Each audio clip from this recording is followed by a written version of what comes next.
शंकर जगताप। धन्यवाद अध्यक्ष साहेब।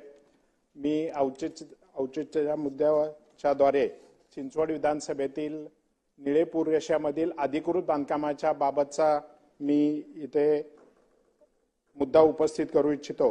चिंचवड विधानसभेतील 30 वर्षापूर्वीपासून चिंचवड असेल, रावेत, वाकड, तातवडे, पुनवडे, सांगवी, पिंपळेगुरव येथील पवना नदीच्या पात्रालगतच्या दाट वस्तीत पूररेषा बाधित क्षेत्रातील अधिकृत इमारती जीर्ण झाल्या असल्याने त्या परिस्थितीतील बिल्डिंग मधील पार्किंग अपुरी पडत आहे।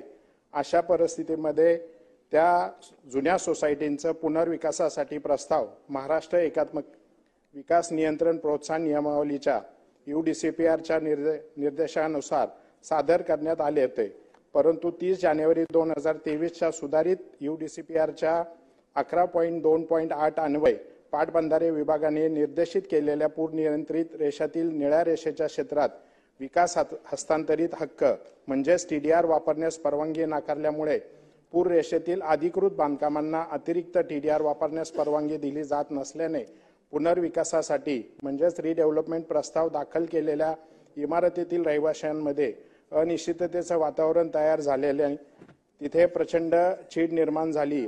त्यामुळे पूर रेषेतील रहिवासी क्षेत्रातील सुमारे 6,51,000 चौरस मीटर क्षेत्राचे रिडेव्हलपमेंट हा थांबलेला आहे आणि त्याच्यामुळे निश्चितच महापालिकेचा इन्कम सोर्स पण थांबलेला आहे।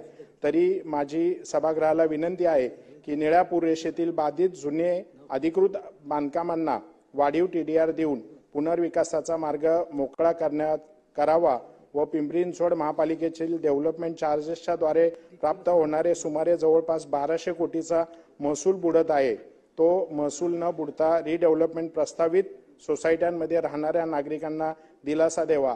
धन्यवाद।